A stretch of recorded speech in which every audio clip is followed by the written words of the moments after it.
সময়ের সঙ্গে পাল্টে গেছে নির্বাচনী প্রচারের ধরন। রাজনৈতিক দল ও প্রার্থীরা এখন জোর দিচ্ছেন ডিজিটাল প্রচারে।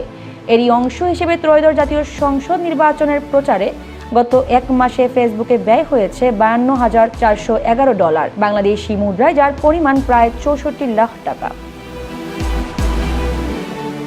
ফেসবুকের মালিকানা প্রতিষ্ঠান মেটার অ্যাড লাইব্রেরির তথ্য বিশ্লেষণ করে দেখা যায়, নির্বাচনের তফসিল ঘোষণার পর গত বছরের 25 ডিসেম্বর থেকে চলতি বছরের 23 জানুয়ারি পর্যন্ত 30 দিনে এই ব্যয় করা হয়েছে। এই সময়ে ন্যূনতম $100 বা তার বেশি ব্যয় করেছে এমন 112টি ফেসবুক পেজের তথ্য বিশ্লেষণ করা হয়েছে। তবে $100 কম বিজ্ঞাপনের হিসাব সরাসরি পাওয়া যায় না, ফলে প্রকৃত ব্যয় এর চেয়েও বেশি হতে পারে। দল হিসেবে ডিজিটাল প্রচারে সবচেয়ে বেশি ব্যয় করেছে বিএনপি।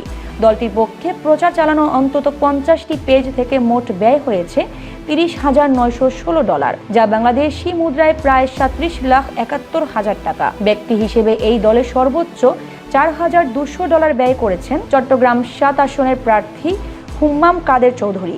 দ্বিতীয় অবস্থানে রয়েছে জামায়াতে ইসলামী। দলটির পক্ষে প্রচার চালানো 33টি পেজ থেকে ব্যয় হয়েছে $11,222। এর মধ্যে সর্বোচ্চ ব্যয় করা হয়েছে জামায়াত ঢাকা 15 মিরপুর কাফরুল পেজ থেকে।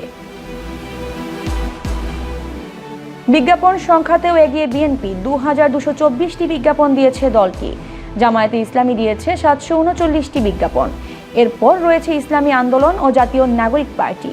ব্যয়ের দিক থেকে স্বতন্ত্র প্রার্থীরাও পিছিয়ে নেই। বাগেরহাটের 3টি আসনের প্রার্থী MAH সেলিম এক মাসে ব্যয় করেছেন $1,900। ডিজিটাল বিজ্ঞাপনের এই ব্যয় নির্বাচন কমিশনের নজরদারিতে কতটা রয়েছে সে প্রশ্ন উঠছে। নির্বাচন কমিশন সূত্র জানিয়েছে, ব্যয় তদারকির জন্য একটি মনিটরিং সেল থাকলেও সেটি এখনো পুরোপুরি কার্যকর নয়। ইসির এক কর্মকর্তা জানিয়েছেন, এ বিষয়ে আরও কঠোর অবস্থান নেওয়া হবে।